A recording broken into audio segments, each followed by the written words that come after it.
pessoal, tudo bem? A gente vai conversar agora sobre uma das coisas mais loucas da economia, tá? E essa, né, é uma das coisas mais loucas da economia com que a gente começa essa conversa sobre economia monetária é a moeda, tudo bem?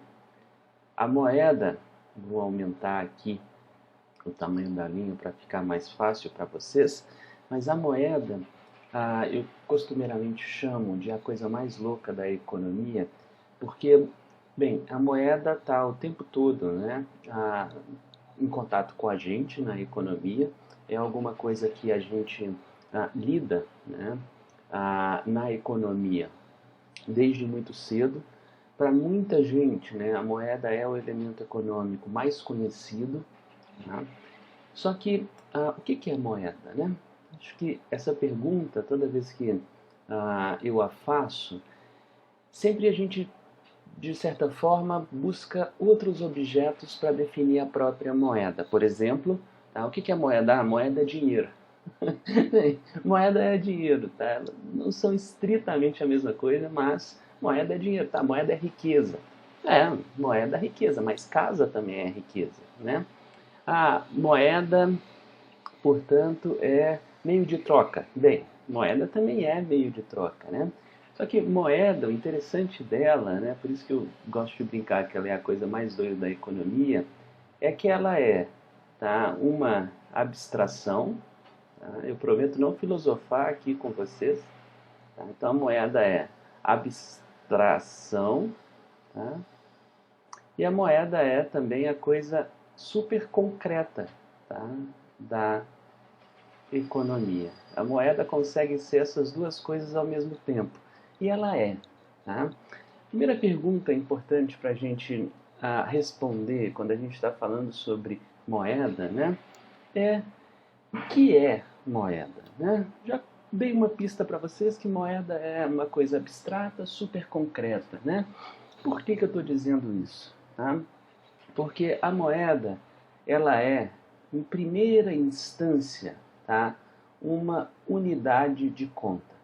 E uma unidade de conta quer dizer que todas as contas das transações que forem feitas na economia, sejam essas transações à vista, sejam essas transações a prazo, sejam essas transações adquirindo, tá, bens e serviços reais, sejam essas transações financeiras, por exemplo, contratar uma dívida no banco, toda e qualquer transação na economia é feita na moeda. Isso quer dizer que a moeda contabiliza, quer dizer que a moeda torna quantitativo, a moeda mensura, tá? A moeda calcula o quanto vale uma transação econômica. Só que para poder medir o quanto vale uma transação econômica, a gente já precisa ter, tá, uma unidade de conta. E essa unidade de conta na economia sempre será uma unidade de conta monetária. Portanto, a moeda é, em primeira instância, unidade de conta. Tá? Se a gente for olhar na história, um monte de coisa já foi moeda, porque em primeira instância era como, tá, essa coisa era como se tratava, tá, o contrato de troca. Tudo bem? Então vamos pegar aqui um exemplo, né? As pessoas recebem salário, né? Salário vem dessa palavrinha aqui que vocês conhecem bastante, sal, tudo bem?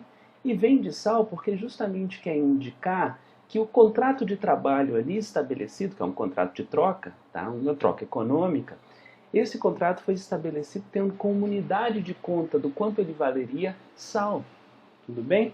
A gente sempre fala, por exemplo, que qualquer coisa que se relacione à moeda, por exemplo, vou receber o meu salário em dinheiro, tudo bem? A gente fala que, portanto, esse salário é pecuniário, tudo bem? Isso daqui é uma palavra que às vezes vocês já ouviram, às vezes não, mas pecuniário tem a ver com moeda, tudo bem? E o que é pecuniário? O que é pecuária? Tá? Tem a ver com pecus, gado. Por quê? Porque já foi também forma de se fazer em contratos econômicos. Mas vejam, o que se estabelece antes da transação? Tá? O que vai mensurar aquela transação? Quando a gente está falando disso, a gente está falando da moeda como unidade de conta. E a moeda como unidade de conta é alguma coisa que a gente não pega, tudo bem? É uma abstração. E para essa moeda como unidade de conta, tá, conseguir de fato fazer trocas, aquela sociedade vai precisar aceitar aquela moeda, tá, estabelecida como unidade de conta, como sendo de fato a moeda do local. Tudo bem? O que eu quero chamar com isso? Porque uma vez que se estabeleceu essa unidade de conta, esse denominador comum de todas as trocas da sociedade, tá, as pessoas precisam convencionar, passar a usar com, digamos, aceitação social plena e ampla, tá? As pessoas precisam convencionar que essa unidade de conta de fato será aquela utilizada na economia. Por isso que a moeda é também um elemento muito profundamente convencional, tudo bem? E aqui vocês podem estar se perguntando, tá, mas essa convenção vem via poder ou essa convenção emana da sociedade? Bem, ambos os caminhos, tá? A gente vive em 2000, agora em 2021, né? Neste mundo moderno, não agora, mas já há alguns séculos, tá? Essa convenção é feita, sobretudo, pelos estados, né? Os estados nacionais definem qual vai ser a unidade de conta, eles fazem política, tá, monetária para fazer com que a nossa convenção com relação a determinada moeda colocada em circulação pelo Estado seja uma convenção de que aquela moeda funciona, é boa, e a partir do momento em que a gente acha que ela funciona, é boa, ela se estabelece na economia, tudo bem? Mas na história nem sempre foram os estados que fizeram isso. Pode ser qualquer forma instituída de poder, inclusive poder religioso. Os templos, por exemplo, no Egito antigo, tá, eram templos que estabeleciam determinadas relações em que você ia, por exemplo, fazer as apurações das colheitas e depois pegar um pedaço dessa colheita para poder fazer o pagamento, a coisa divina recebida, tá? As graças divinas recebidas. Quando o templo está estabelecendo aquilo ali, o pagamento talvez em trigo, cevada, por exemplo, que eram dois produtos muito produzidos no Egito, tá? Quando você está fazendo isso, tem um poder central estabelecendo uma relação de dívida ali, uma dívida sagrada, tá? De todos que tiveram a boa colheita para com o poder divino, e essa dívida está estabelecida em alguma unidade de conta. Essa unidade de conta vai ser moeda. Tudo bem? Então, moeda não é a nota que a gente tem na carteira, não é meramente aquelas moedinhas de latão que a gente carrega. Tá? Moeda pode ser um conjunto grande de coisas que, por alguma razão, um poder estabelecido faz, tá, contas econômicas usando aquele elemento. Esse elemento se alastra na sociedade, ele se torna uma convenção e, a partir disso, seu uso vai ser estabelecido. Né? Tem um livro muito interessante, Episódios da História Monetária, do Milton Friedman, que é um grande estudioso da moeda, que ele conta a história de uma ilha em que a moeda foi convencionada pelos moradores dessa ilha, tendo como base, tá, a ideia de que no fundo do mar, então numa ilha tem mar por todos os lados, no fundo do mar tem um tesouro, tá, um tesouro que é a moeda do país, em sentido mais abstrato, e que permite a existência dentro desta ilha, tá, de moedas que representam aquele tesouro que está ali no fundo do mar. O que é isso? Estou chamando a atenção para vocês, tá, da abstração que é a moeda em primeira instância. Tudo bem? Se vocês estão com dúvidas relativo ao nome, unidade de conta, pensem o seguinte, como é que a gente mede a altura? Tudo bem? Em metros, por exemplo, e aí a gente faz recorte, por exemplo, centímetros, tá? Faz a separação aí do que é centímetros, tá? Para metros. Pensa, por exemplo, em a medida de peso, tá? A gente tem gramas, tudo bem? Ou quando a gente coloca 10 à terceira, quilogramas, tudo bem? Então vejam, isso é unidade de conta também. Um de altura, que a gente falou, os metros, outro de peso, e na economia, qual é a unidade de conta? Moeda. E uma vez que a moeda está estabelecida como unidade de conta, a gente pode fazer o quê? Tá? A gente pode fazer troca. E isso faz da moeda funcionar como meio de troca. Tudo bem? Há muita gente na economia que vai dizer que a moeda é especificamente meio de troca. Tudo bem? Todas as teorias econômicas de inspiração mais ortodoxa, que acreditam que a moeda é neutra, isto é, ela não causa impactos em termos do lado real da economia. O que é o lado real da economia? O lado da produção, o lado do emprego, o lado que bens e serviços são gerados, distribuídos. Tá? Todo mundo que acredita que a moeda não causa impacto nesse lado real de produção e distribuição de riqueza na economia, vai dizer que a moeda é meramente um meio de troca. Tudo bem? Assim, a moeda cria uma forma indireta de troca. Eu tenho, por exemplo, leite na minha mão, quero trocar por arroz. Tá? Se eu não tenho moeda, eu vou ter que ter a sorte de a pessoa que produz arroz querer o leite que eu tenho. Tudo bem? A moeda tira essa necessidade da dupla coincidência das trocas. Por quê? Porque a moeda, em última instância, faz a troca ser indireta. Tudo bem? Eu tenho leite, vendi o leite, ganhei moeda. Eu quero arroz, eu pego a moeda e troco pelo arroz. Então a moeda é um grande meio de troca. Tem muita gente que acha que a moeda só é meio de troca. E tem, sobretudo, pessoas que falam, né, que a moeda surge como meio de troca. Mas é impossível a moeda surgir como meio de troca. Por quê? Porque se você vai fazer troca, mas não estabeleceu qual é a unidade de conta, como é que você vai trocar alguma coisa se você não sabe como fará tal conta? Portanto, a moeda é, em primeira instância, unidade de conta. Tudo bem? Seja de bens e serviços, seja de dívida, de contratos financeiros. Tá? Uma dívida que se coloca, por exemplo, entre um templo, tá? E aqueles que são fiéis àquele templo, aquela dívida está estabelecida em alguma unidade de conta. Essa unidade de conta é a moeda. Tudo bem? Então, a moeda é, em primeira instância, unidade de conta. E é só sendo unidade de conta que se permitirá que trocas sejam feitas naquela unidade de conta. Você contou primeiro qual é, tá, a maneira pela qual se mensuram os valores das coisas. Depois, você tem, então, a chance de fazer a troca, tá, usando, portanto, um representante daquele valor das coisas, que a gente vai chamar de moeda. Tudo bem? E essas trocas, elas podem acontecer tanto à vista, tudo bem? Então são contratos à vista, quanto podem acontecer a prazo. Tá?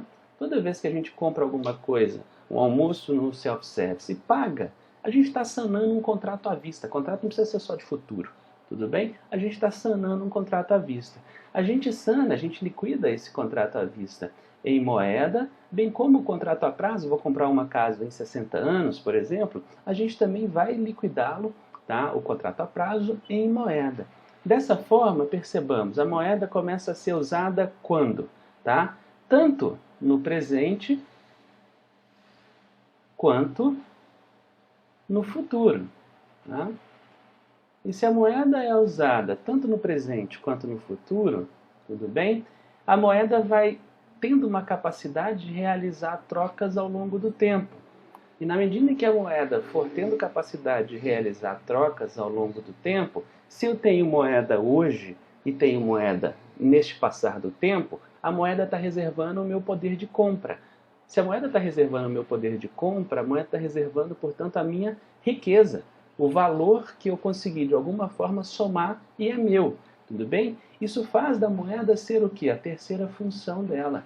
A moeda é também reserva de valor. É claro, e aqui fica, tá, explícito algo que eu disse para vocês. A gente só vai usar determinada moeda no tempo, a gente só vai fazer um contrato de trabalho de 12 meses em uma determinada moeda, porque a gente convencionou que essa moeda presta. Vou usar esse termo porque fica mais jocoso e mais engraçado aqui. Mas a moeda, portanto, ela tem que ser vista por nós, tá, como alguma coisa que presta. Que vai prestar para quê? Para manter a nossa riqueza no tempo. Essa convenção aqui faz com que a gente tenha alguma coisa que é crucial para uma moeda existir. Confiança. Vejam, confiança a gente pega, a gente vê na rua. Convenção a gente vê na rua, tudo bem? Então, primeiro, a sociedade precisa topar usar aquilo ali, convenção. E se todo mundo usa, e usa continuamente, tá? E aquela moeda vai ao longo do tempo se mostrando uma boa reserva de valor, reserva de valor nada mais é do que a reserva da riqueza que a gente tem. Por isso que muita gente fala que moeda é riqueza, tá? Mas muitas coisas podem ser a riqueza, muito mais do que só a moeda. Então, quando a gente está neste caminho, a gente está desenvolvendo a confiança na moeda. E a gente desenvolve a confiança na moeda porque ela vai reservar ao longo do tempo, tá, riqueza nossa, valor, tá, nosso. Tudo bem? Logo, aqui percebam, confiança é uma coisa o quê? Abstrata. Mais uma vez a gente está lidando com o nível abstrato da moeda. Mas quando a gente faz trocas na moeda e quando a gente faz transações futuras, tá? Ou seja, que vence, por exemplo, ao longo de vários períodos, vários meses do ano, a gente faz isso todas as vezes que a gente está dividindo alguma coisa em várias vezes, né? A gente está fazendo uma transação futuro, isso daqui é a moeda no nível mais concreto que ela pode existir. Por isso que moeda é a coisa mais doida da economia, porque ela é abstrata e concreta ao mesmo tempo. Tudo bem? E aí, quando esse desenho todo está pronto, a gente tem que a moeda, portanto, tem 3 funções. Primeiro, ela é unidade de conta. Segundo, ela é meio de troca. E como ela pode ser usada para trocas hoje, tanto quanto no futuro, ela é reserva de valor. No final, o que é moeda? Tá? Moeda é qualquer coisa, duro isso, né? Mas é qualquer coisa, tá? Que tem a possibilidade de funcionar tanto como unidade de conta, bem como meio de troca e também reserva de valor, tendo ampla aceitação social, né? E fazendo com que todas as transações econômicas de um país, naquele momento e ao longo do tempo, sejam realizadas naquela unidade monetária. Tudo bem? Sumarizar é bom, então vamos fazer um recap agora. O que é moeda? É qualquer elemento, tá, que concomitantemente e com ampla aceitação social seja unidade de conta, meio de troca e reserva de valor. Tá? Quando eu digo qualquer elemento, isso pode assustar. Mas como assim qualquer elemento? Bem, é qualquer elemento mesmo. A gente viu aqui, ó, tá? O sal, a gente viu aqui, ó, os contratos de trabalho estabelecido em pecus, que é gado, daí vem pecuária, por exemplo, está aí colocado. Então a moeda ao longo do tempo, tá, ela foi vários elementos, várias coisas, tudo bem? Ela foi lá atrás, talvez o que a gente mais conheça, ela foi metais, tá, preciosos. Ouro, ela foi prata, cobre, bronze, tá? Por quê? Essa é uma pergunta ótima. Existe explicação psicanalítica para isso, tá? Daquilo que o ouro desperta no ser humano. Tem explicação um pouco mais da coisa economicamente dita mesmo, que é o que? Os metais preciosos são raros e, portanto, a oferta desses metais é mais restrita e a demanda por eles não. Logo, o valor deles sobe. Tudo bem? Isso daqui tem uma vasta gama de explicações que extravasam em muito só a economia. Então, não precisamos ficar preocupados em por que eram metais preciosos. Tá? Isso daqui é uma outra discussão. Em política monetária é interessante porque dá para fazer uma relação com essa discussão, mas aqui a gente está discutindo o que é moeda, depois a gente chega lá.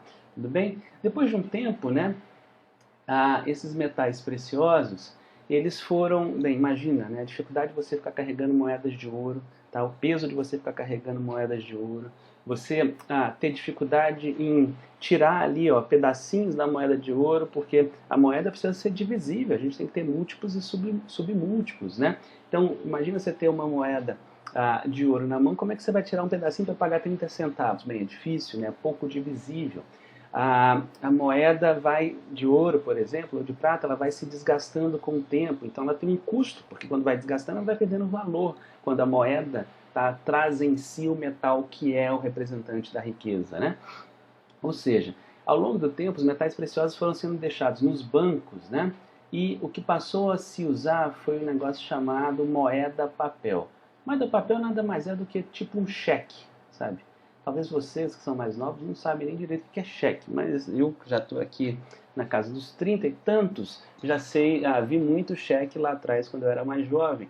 E o que é isso? Cheque é como se fosse um representante, tá, daquele metal. Então eu tenho um metal guardado no banco, esse metal remonta, por exemplo, a 3 mil reais, vamos pegar esse exemplo, né, arbitrariamente, e aí eu tenho um cheque que eu posso dar 100 para um, 130 ali, e assim vai sucessivamente, tudo bem? Então, ao invés de ficar carregando o metal, o cheque permite ser, né, a moeda, aquilo que vai funcionar como moeda, um representante daquele metal. O metal fica guardadinho lá no banco, tá?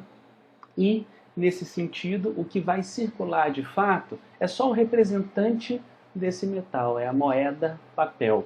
tudo bem? E aqui, moeda, papel, perceba, né, que o que vem antes, o fundamento é essa moeda.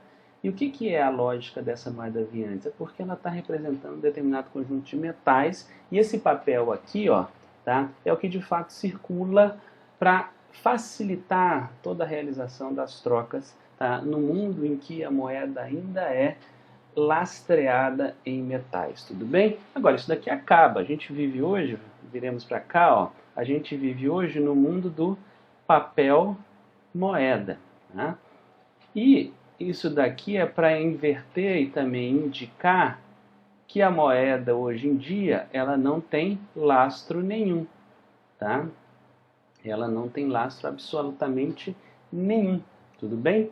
E essa coisa de a moeda não ter lastro nenhum não quer dizer, portanto, que a gente não use a moeda porque a gente desconfia dela, tudo bem? Não. A moeda não tem lastro e a gente está usando moeda sem lastro já há algumas décadas. Tá? E a gente, claro, usa porque a gente, lembremos sempre, confia e a gente convencionou usar essa moeda. Mas por que é que a gente faz isso? Porque tem um cara chamado Banco Central que cuida da moeda o tempo todo, zela da moeda o tempo todo, e assim a gente vai estabelecendo, tá, a moeda como aquela convenção passível efetivamente, tá, de confiança, e usa a moeda mesmo sem lastro nenhum. Então, papel moeda é a moeda que a gente tem hoje, tá, que não tem metal nenhum com o pano de fundo da existência daquela nota de 20 reais, daquela nota de 50 reais. Se você chega no Banco Central do Brasil com uma nota de 50 reais, o Banco Central te dá em troca não ouro, o Banco Central te dá, tá, duas notas de 20 e uma nota de 10. É isso, a moeda não tem lastro nenhum. Tá? Ela é uma moeda de confiança, a gente chama de fidúcia. Tá? Então ela é uma moeda fiduciária. Tudo bem? Aqui, dois elementos importantes para a gente discutir, dois conceitos que são relevantes. O primeiro é esse daqui, ó, liquidez. Tá? Vocês já devem ter ouvido falar dessa palavra, ela é muito dita. Liquidez é o quê? Tá? Vejam, a moeda não tem capacidade de liquidar transações agora à vista, bem como transações no futuro. Tá? Se a moeda tem capacidade de liquidar a transação agora, tá, bem como no futuro, significa que a moeda é, numa economia, um elemento de liquidez absoluta, isso é, ela sana, resolve, liquida, faz, tá, realiza transações dentro daquele país que usa aquela moeda em qualquer momento do tempo. Tá? Então a moeda é a liquidez absoluta. Por quê? Porque ela tem a capacidade de comprar, por exemplo, real no Brasil, lá do Chuí a Oiapoque ou lá do Chuí a Tabatinga. Tá? Real compra qualquer coisa que estiver sendo vendido, tá? Em qualquer momento, seja 3 horas da manhã, 5 horas da manhã, 3 horas da tarde, tá? Em qualquer momento do tempo, o real tem capacidade de liquidar transações econômicas. Logo, a moeda do país, justamente porque tudo é cotado nessa moeda do país, tá, é a liquidez absoluta do país. Quanto mais rápido as coisas forem capazes de serem trocadas por moeda, maior a liquidez dessas coisas. Tudo bem? Então, por exemplo, tá, trocar uma ação em moeda é rápido. Então, a ação tem alguma liquidez. Trocar, tá, títulos públicos em moeda é rápido, então o título público tem liquidez. Trocar a caderneta de poupança, que é uma forma de investimento em moeda, é muito rápido. Então, caderneta de poupança tem muita liquidez. Trocar um carro em moeda é mais demorado. Trocar bicicleta em moeda é mais demorado. Trocar casa em moeda é mais demorado. Tem um custo maior, logo a liquidez vai diminuindo. Tudo bem? Então, as coisas na economia têm graus de liquidez. E na ponta, como por excelência o elemento líquido, está a moeda. Então, toda vez que a gente troca a moeda por alguma coisa, a gente abre mão de liquidez. Tudo bem? Quando a gente troca, por exemplo, a moeda por um contrato de dívida, o que é isso? É só uma forma técnica de dizer o seguinte: emprestei para alguém. Tá? Eu recebo por isso, porque eu abri mão da liquidez, eu estou correndo risco, eu recebo por isso uma remuneração chamada juros. Tudo bem? Abri mão da moeda, comprei uma máquina de sorvete. Estou agora incorrendo, tá, em iliquidez. Vender máquina de sorvete é difícil, portanto eu estou razoavelmente ilíquido. Tudo bem? A moeda já foi, é crucial, não tem como recuperar sem alguma perda, tá? Porque eu não vou conseguir vender a máquina de sorvete pelo mesmo preço que eu comprei. E a partir desse momento, tá, eu estou correndo um risco. Eu abri mão da moeda, que é o porto seguro da liquidez máxima da reserva de valor melhor que há numa economia. Nesse ponto, Tá? O que eu estou tentando fazer? Comprei uma máquina de sorvete para tentar ganhar algum dinheiro, tá? E ir multiplicando o capital. Portanto, os investimentos na economia, que são tentativas de se ganhar mais dinheiro, sejam eles financeiros, sejam eles reais, como uma máquina de sorvete, visam dar retorno monetário para as pessoas ao longo do tempo, isso é, enriquecê-las. Tudo bem? A segunda dos conceitos que eu quero aqui chamar a atenção para vocês é mais uma curiosidade. Tá? Olha só, antes, né, quando a gente não vivia no mundo do papel moeda, quando a gente estava lá no mundo do moeda papel, tá, tinha sempre metal precioso reservado. Tá? Então lá no banco ficava, tá, a reserva de ouro, a reserva de prata. Tudo bem? Circulava o moeda papel, tá? Ou o cheque, que é do inglês check. Vai lá, confere, eu tenho o metal precioso no banco, tudo bem? Então, lá nos bancos, o que se fazia, tá? Se fazia a reserva. Olha que interessante isso daqui. Como é que é o nome do Banco Central Americano? Fed, tá? Mas o que é Fed? Tá? O Banco da Reserva Federal. Era o banco responsável por administrar as reservas, tá, de metais preciosos dos Estados Unidos, o Banco da Reserva Federal. Tudo bem? Então, o que o nome reserva significa? Bem, o nome reserva é muito caro para a economia monetária. Parece indicar meramente que reserva é aquilo que recebi, sei lá, 10 reais, guardei 3, tudo bem? Reservei. Não, isso é uma forma de reserva. Tá? Mas toda forma de troca de moeda entre o Banco Central, que está aqui, e os bancos, e a gente vai ver ao longo dessas conversas nossas que os bancos e o Banco Central trocam muita moeda, tudo bem? A moeda que está ali circulando entre banco e Banco Central tem o nome de reserva. Tudo bem? Por quê? Porque se convencionou historicamente a assim se chamar por conta do momento de desenvolvimento, né, das instituições bancárias, ter muito que ver com eles, os bancos, armazenarem as riquezas das pessoas, ou seja, reservarem as riquezas das pessoas, tá, que eram os metais preciosos. Tudo bem? Então, o nome reserva ele acaba confundindo muito, porque a gente vai ver que reserva funciona para algumas coisas além daquela reserva, por exemplo, compulsória que o Banco Central manda os bancos fazerem, justamente para eles terem um nível de liquidez mínima ali guardado, tá, na ação que os bancos fazem de emprestar dinheiro. Tudo bem? Aquela parte reservada não pode ser emprestada. Beleza, tá? Aquilo ali é reserva, mas reserva é muito mais do que isso. Tudo bem? A gente vai ver isso muito ao longo das nossas conversas de economia monetária. Tudo bem? Vejam só, se a gente já definiu que moeda é, portanto, qualquer elemento, né, que uma vez convencionado e com ampla aceitação social, exerce ao mesmo tempo, concomitantemente, 3 funções: unidade de conta, meio de troca e reserva de valor. A pergunta agora, a gente já vai encaminhando para o final, a pergunta é, tá, e de onde vem a moeda? Quem oferta a moeda? Bem, a oferta de moeda, tá, ela é basicamente feita, tá, por 2 grandes agentes. Tudo bem? Por um lado, a oferta de moeda vem do Banco Central. O Banco Central é o único que pode emitir moeda, tá? Mas a oferta de moeda também pode ser feita pelos bancos. Tudo bem? Que normalmente as pessoas ficam um pouco assustadas quando eu conto essa história aqui. Né? O Banco Central tem a possibilidade de emitir moeda, então só ele pode produzir aquelas notas, tá, de 10, de 20, de 5 reais, que a gente conhece muito aqui, aquelas moedinhas de 50 centavos, 10 centavos, 25 centavos. Só o Banco Central pode produzir isso. Tudo bem? Quando o Banco Central emite moeda, ele está criando moeda, claro. Os bancos criam moeda, eles têm a capacidade de fazer, tá, uma expansão do volume de moeda que circula na economia. Aqui nós temos basicamente 2 visões. Tem uma visão que é de cunho mais ortodoxo, eu vou dizer assim, que é a visão do multiplicador monetário. Tudo bem? Nessa visão do multiplicador monetário, a gente basicamente parte do seguinte pressuposto, né? Então a gente tem aqui um balanço bancário, tem de cá o ativo e tem do lado de lá o passivo bancário. Tudo bem? A visão do multiplicador vem da seguinte ideia: as pessoas fazem DV. O que é DV? Depósito à vista. O que é isso? Conta corrente. Tá? Mas tecnicamente a gente chama DV. As pessoas fazem dever nos bancos. É um direito das pessoas, tá? Então é um passivo do banco, é uma obrigação do banco. O que o banco faz com isso? Tá? O banco empresta. Tudo bem?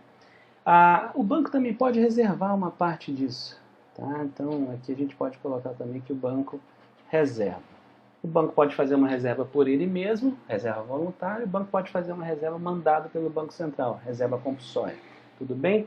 Então vamos supor só que aqui houve um depósito de 100, o banco vai reservar 20 e vai emprestar 80. Pronto. Quem tem depósito à vista, tá, pode usar esse dinheiro quando bem entender, uma conta corrente, depósito à vista, na hora. Tudo bem? Então a pessoa pode usar esse 100. Se o banco emprestou 80 e o banco empresta porque essa é a atividade do banco, tá? O banco vende o quê? O banco vende empréstimos, tudo bem? A única diferença com relação a vender celular é que quando você compra o celular na loja, você leva, vai embora e não devolve depois. O banco vende empréstimo, tudo bem? Por quê? Porque ele te vende um dinheiro por um determinado período de tempo, você tem que devolver para o banco depois. Mas este é o serviço bancário, ele oferta dinheiro, tudo bem? E ele só vai te ofertar dinheiro se ele acreditar que você é bom pagador, tudo bem? Quando ele faz isso, ele te dá um crédito, tá? Essas trocas aqui de palavras não são à toa, para vocês verem como é que tudo funciona na base da confiança, da convenção, que a gente falou agora há pouco, da abstração que é, tá, a gente manter uma moeda no país. É uma abstração maravilhosa que já funciona aí há uns 5.000 anos, então não se preocupem com funcionar na base da confiança, tudo bem? Mas voltemos para cá, olha só. Quem pegou emprestado vai poder usar esses R$80 na hora que bem entender. Então vejam, quanto tem na economia aqui de fato? Tá? Bem, na economia tem R$80 quem pegou emprestado e pode usar esse dinheiro, e vai usar porque ninguém pega emprestado para poder guardar, seria uma loucura, né? E a pessoa que fez o depósito, tá?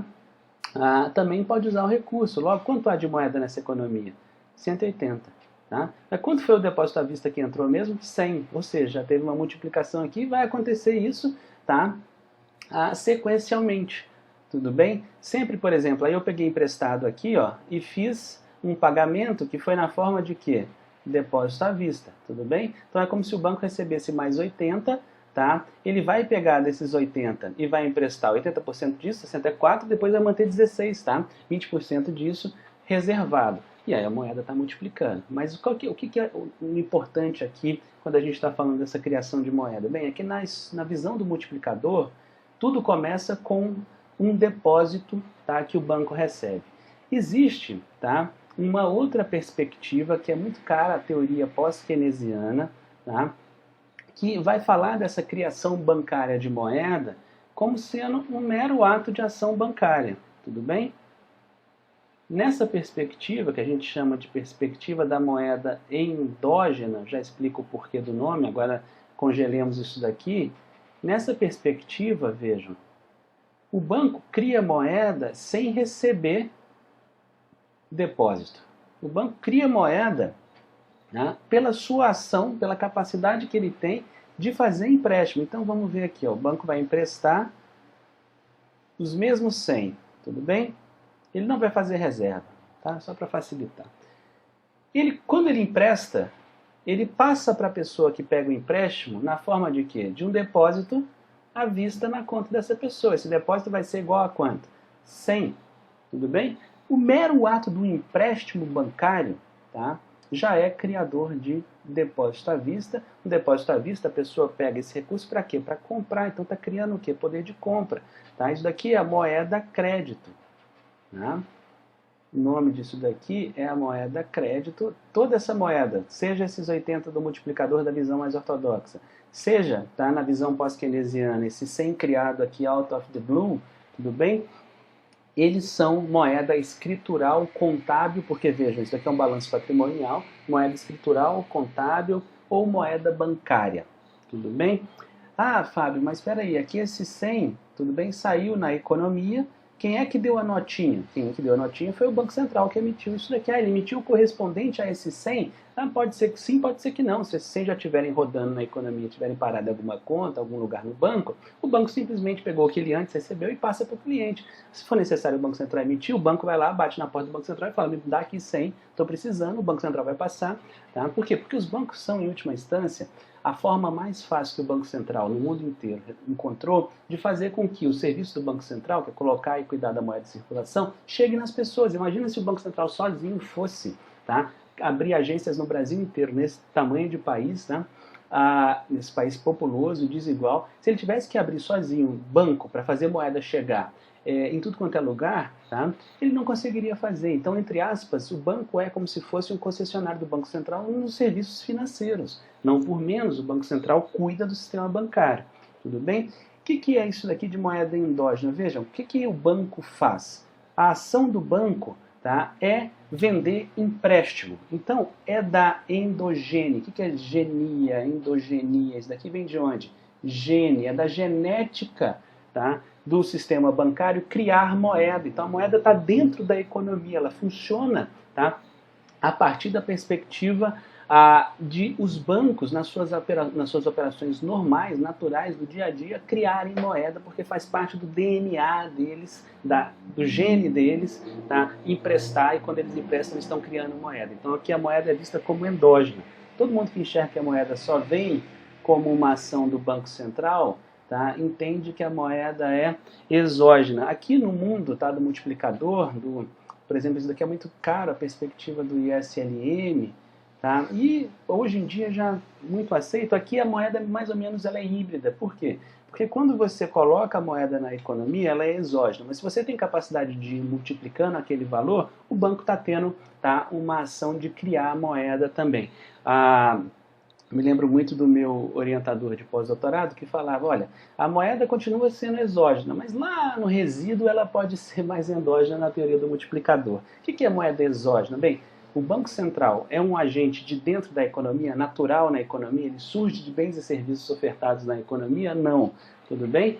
Mas ele existe. E quando ele existe nessa perspectiva, ele vai lá e coloca a moeda, tá, de acordo com o PIB do país, o produto do país, para circular. Se ele vai lá e pinga a moeda na economia de acordo com o PIB, tá, ele não está colocando moeda numa ação, digamos, que é uma ação própria de empresas ali dentro da economia e famílias na economia criando bens e serviços. Não, ele está vindo de cima para baixo e jogando a moeda em circulação. Tudo bem? Então, nesse sentido, a gente tem, em última instância, que a moeda vem de fora do sistema econômico para dentro, vem via Banco Central. Eu sei que isso aqui é difícil, porque é contraintuitivo. Você fala, porra, mas o Banco Central é da economia. Tá? Então, como é que pode vir de fora da economia? Bem, o Estado é entendido como um agente econômico, mas o Estado é uma organização, sobretudo, política. Tá? Não é uma empresa, que é uma tipicamente instituição econômica. Tá? Então, essa é a ideia. São nuances, são. Tá? Mas por que são nuances importantes? Porque toda vez que a ciência vai lá e classifica essas coisas, ela ajuda a criar conceitos e ajuda a gente a entender o mundo. Tudo bem? Em suma, tá? Quem é que oferta moeda na economia? Tá? Bancos e Banco Central. O Banco Central é o único capaz de emitir, de mandar imprimir notas e mandar fazer moedinhas, tudo bem? E os bancos criam moeda, seja, se você quiser uma versão mais ortodoxa da criação de moeda via multiplicador, seja, se vocês quiserem uma versão mais realista, no fundo, porque é assim que acontece, que é a versão pós-keynesiana, tá, da moeda endógena. Essa discussão aqui, ó, sobre quem é que oferta a moeda é longa na história do pensamento econômico. Tá? Ela vem do debate entre bullionistas, que acreditavam que a moeda tinha que ter lastro o tempo todo, com os cartalistas. Então, bullion, tá, é alguma barra ou algum ligote de algum metal precioso. Está aí na cara, né? Então, o que circula de moeda? Circula de moeda aquilo que você tem de reserva metálica. Os cartalistas, eu vou colocar aqui com o CH, tá? Que a gente em português vai chamar de cartalistas, tudo bem? Em latim a gente vai chamar de chartalistas, mas esse CH é que. Então é como vocês estão acostumados a ver, inclusive, tanto em filmes italianos, por exemplo, ou em discussões, inclusive com língua inglesa, em que o CH vai ter esse som de quê, né? Então, pouco importa isso. Mas o que é cartalista? Sabe a Constituição brasileira? Ela é a nossa carta magna. O que é carta? O que quer dizer essa palavra aqui? Tá? Quer dizer uma declaração. A gente está muito acostumado a carta como uma carta, né? A gente escrever, antigamente fazia isso, escrever uma carta para alguém. Tudo bem, mas não é só essa a significação que carta pode ter. Carta aqui quer dizer uma declaração. Quem é que faz essa declaração? O Estado. Então o Estado vai lá e declara qual vai ser a moeda do país. Tudo bem? Então são os cartalistas. Por exemplo, a teoria monetária moderna, o MMT, que está em ascensão hoje no mundo, né, ganhando corações e mentes, eles são os neocartalistas. Por quê? Porque o Estado anuncia qual vai ser a moeda, tá? Cria uma dívida com a sociedade, depois recolhe, nesta moeda que ele anunciou, cartalismo, tá? Recolhe impostos, tudo bem? Então essa discussão aconteceu há uns 200 anos atrás, depois houve uma outra discussão acerca disso, da Currency School. Currency é dinheiro, tá? Moeda em inglês, tudo bem? Que também tinha uma visão de lastro, tá? Então a Currency School tinha uma visão de que a moeda precisaria ter lastro o tempo todo, versus a Banking, tá? Banking é a atividade bancária, tudo bem? Banking School. O que a Banking School dizia? Nada, a moeda funciona desse jeito aqui, tá? Depois, lá nos anos 80, os pós-keynesianos, tá? Porque Keynes, nos anos 20, nos anos 30, falou muito da moeda e mostrou a importância do papel dela para o funcionamento da atividade econômica. Então, os pós-keynesianos, que são muito aguerridos no estudo da moeda, eles vão retomar a discussão da moeda endógena e vão fazer essa discussão avançar muito, inclusive com correntes diferentes. Tá? Então você tem, por exemplo, dentro do pós-keynesianismo, não é o nosso tema aqui, mas é só por curiosidade, você tem o estruturalismo, você tem o horizontalismo, você tem a MMT, tudo bem? E por fim, quando a gente está discutindo, tá, a moeda endógena, para ficar mais fácil para vocês enxergarem essas coisas, se vocês já estudaram o que é o mercado monetário no modelo do ISLM, tá, que é esse LM aqui, ó, tudo bem? O que nós temos lá? Por exemplo, no mercado LM, que é o mercado de moeda, nós temos a definição de taxa de juros e nós temos um determinado volume de moeda que circula.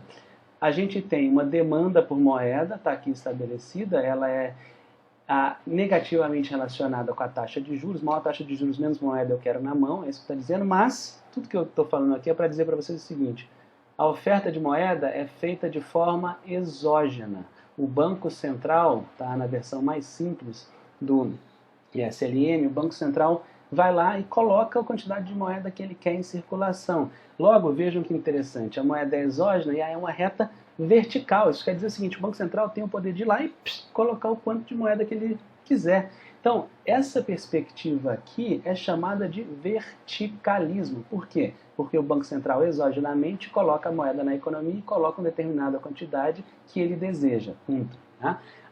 Nas perspectivas endógenas, pós-keynesianas, eu falei para vocês, tem o MMT, tem o estruturalismo e tem o horizontalismo. Por quê? Porque é justamente a visão de que a oferta de moeda não é exogenamente controlada pelo Banco Central, mas é endogenamente feita pelos bancos. E daí, só para ficar aqui, eu sei que vai complicar, mas só para ilustrar, a oferta de moeda se torna essa reta horizontal. São, tá, as diferentes teorias que explicam a moeda na ciência econômica. É por isso que o curso de graduação em economia no Brasil tem um nome plural, Ciências Econômicas. Ficou difícil?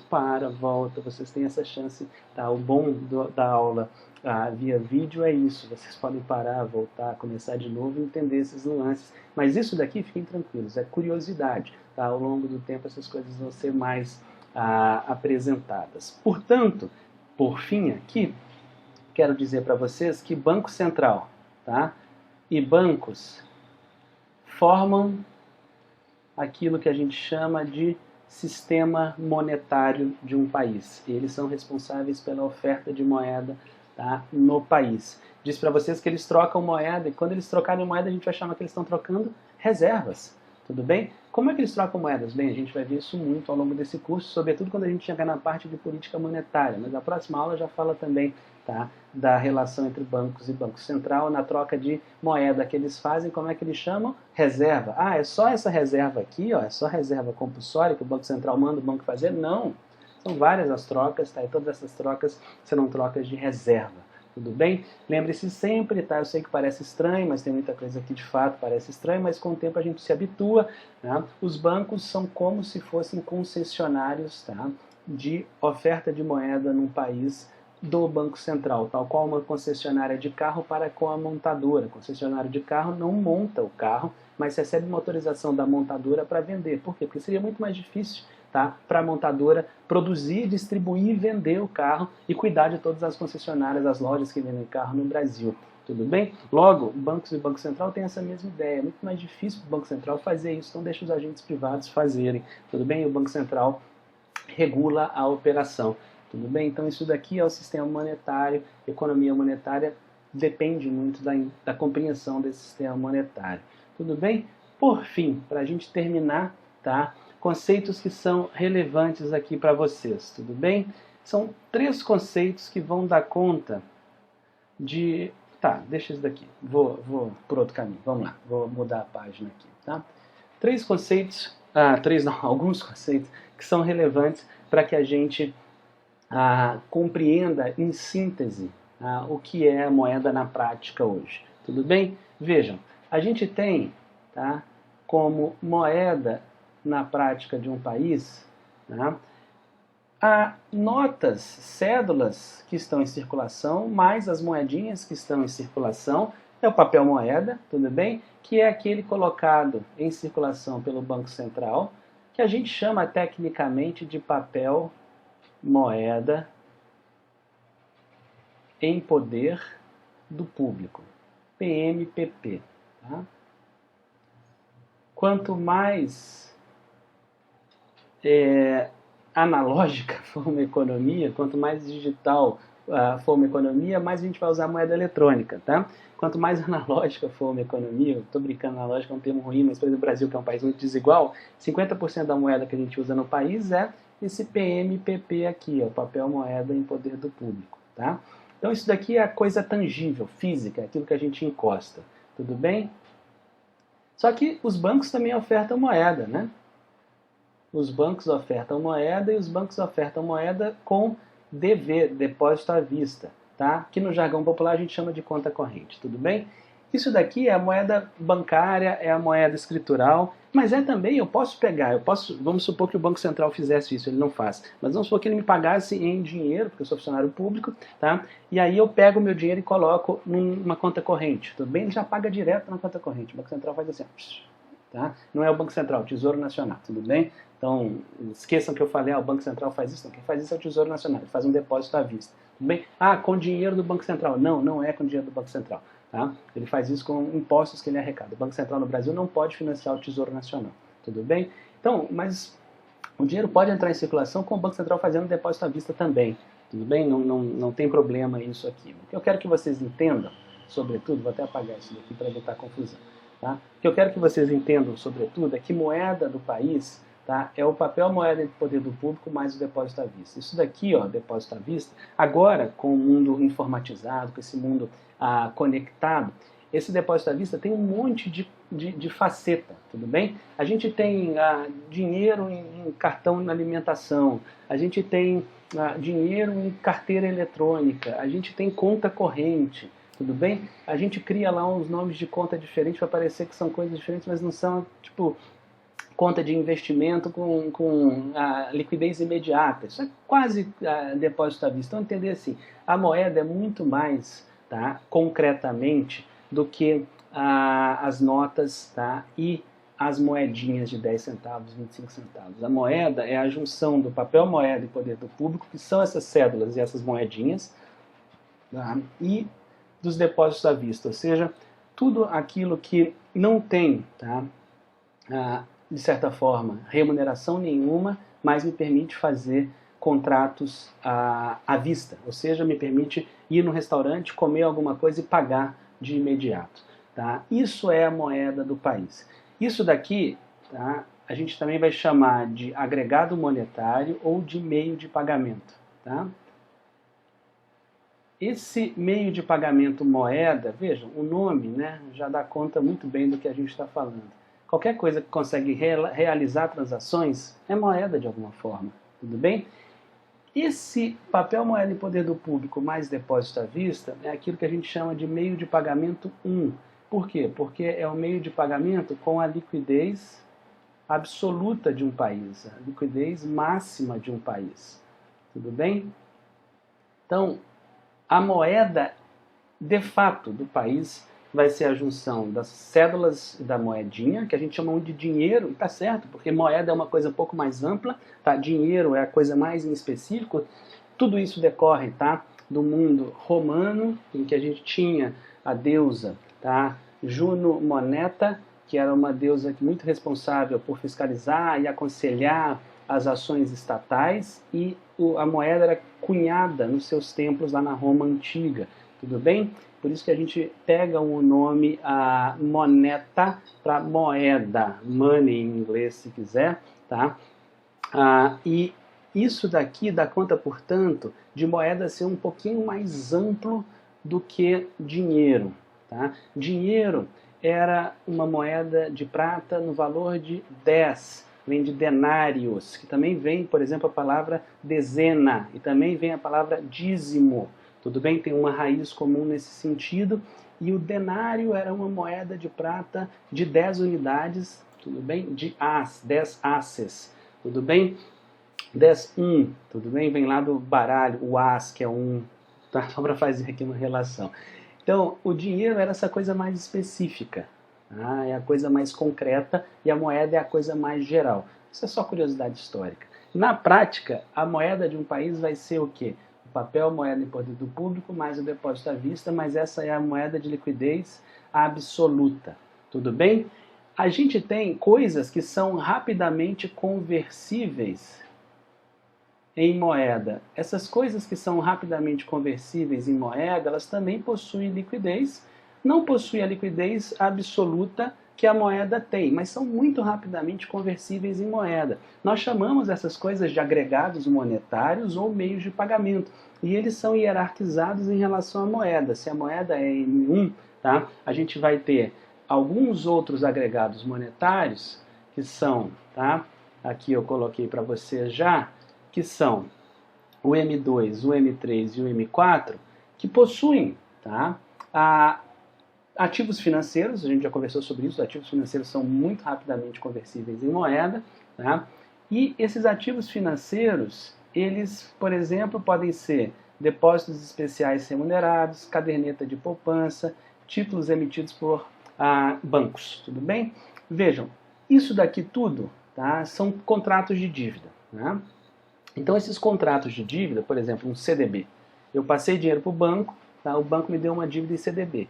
Se eu precisar agora converter esse CDB em moeda, eu consigo fazer isso muito rapidamente. Por isso, tá, que esses contratos, eles são de altíssima liquidez, eles são meio de pagamento, porque eles são rapidamente conversíveis em moeda, que é aqui, o M1, como eu disse para vocês, papel moeda do poder do público mais depósito à vista. Tudo bem? E essa hierarquia forma os meios de pagamento de uma economia, que é aquilo que mais concreto, tá, se tem de moeda no país. Daí a gente vai para o nível 3. O M3, por exemplo, engloba todo o M2, que está aqui, tá? Mas coloca ali umas cotas de fundo de renda fixa, mais operações compromissadas que os bancos fazem com o Banco Central ou fazem entre si. Tudo bem?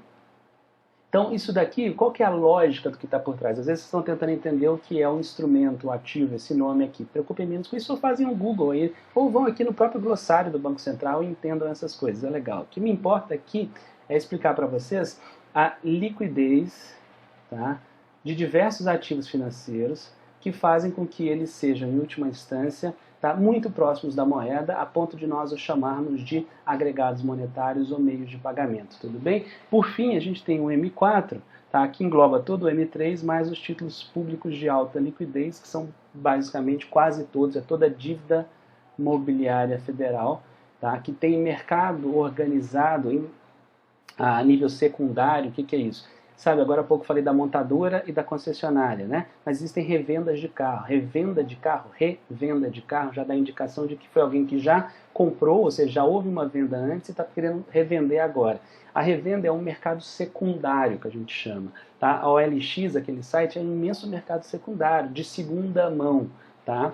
Ali dentro, as pessoas, depois que já fizeram a primeira compra, podem revender com rapidez. O mercado brasileiro de títulos públicos, chamado Selic, tem altíssima liquidez, é muito bem organizado e eu falei para vocês, tem altíssima liquidez, é muito bem organizado. Eu vou inverter. Como ele é muito bem organizado, tem muita gente comprando e vendendo, portanto ele tem muita moeda circulando ali dentro. Qual que é o nome disso? Liquidez. Tudo bem? E quanto mais bem organizados forem mercados secundários, mais rapidamente a gente consegue comprar e vender as coisas, isso é mais liquidez que as coisas têm. O maior exemplo de mercado secundário que existe é bolsa de valores, é o mais fácil para vocês entenderem. Quando as pessoas estão comprando e vendendo uma ação que está lá há 40 anos circulando, elas estão comprando no mercado secundário. Tá? O mercado primário é só quando acontece o IPO, tudo bem? Então, isso daqui é para dar ideia para vocês do que é muito próximo da moeda M1 numa economia. São os meios de pagamento M2, M3, M4, que vocês também podem chamar de agregados monetários. Por fim, a última coisa é, desculpem aqui, vou colocar embaixo, tá? Aquilo que a gente chama de base monetária, tá? A base monetária é, na falta de uma definição melhor, é a moeda mais segura que tem na economia, tudo bem? Moeda mais segura no sentido de que ela é, talvez, a de menor circulação em geral. O que é, tá? Essa moeda de menor circulação em geral? É o papel moeda em poder do público, mais as reservas, aqui não é reserva no sentido de toda moeda que circula no mercado monetário, mas reserva no sentido daquilo que está guardado no Banco Central, que os bancos mandam para lá, tudo bem? Essa moeda forma a base de moeda que vai ser multiplicada nesses agregados todos que a gente acabou de ver em vários outros produtos financeiros que existem, vários outros fundos que existem na economia, tudo bem? O papel moeda em poder do público, percebe, é o mais tangível que há de moeda, enquanto que as reservas que ficam no Banco Central são aquela parcela, aquele conjunto de moeda bancária, que é um ativo dos bancos, é uma obrigação do Banco Central, mas é aquele conjunto, tá, de ativo do banco que menos se move ao longo do tempo. Por isso que a base monetária forma aquilo de moeda mais segura que tem na economia. E a gente chama isso daqui de M0. Tá?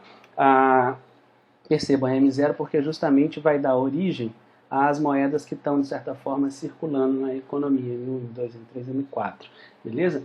Então, talvez o termo mais seguro não é o melhor, tá? Mas é o que eu trago aqui para vocês poderem entender o que é a base de moeda que existe de fato, menos circulante na economia e menos destrutível na economia, são essas duas aqui. Agora, dessa conversa toda, vocês agora ficam empolgados em ir para o banco e tirar todo o dinheiro? Não precisa fazer isso, tá? Os bancos já estão há muito tempo, tá? Há séculos, lidando com entrada e saída de recursos, e é isso que permite que eles consigam emprestar um volume de recursos muito maior do que entra no banco, inclusive criando moeda para a economia. Não precisa se desesperar e ir para o banco tirar o dinheiro de vocês, não. Tá? Isso já está funcionando desde antes de vocês conhecerem isso daqui. Não é porque vocês conheceram que a coisa vai deixar de funcionar, tudo bem? É isso, um grande abraço.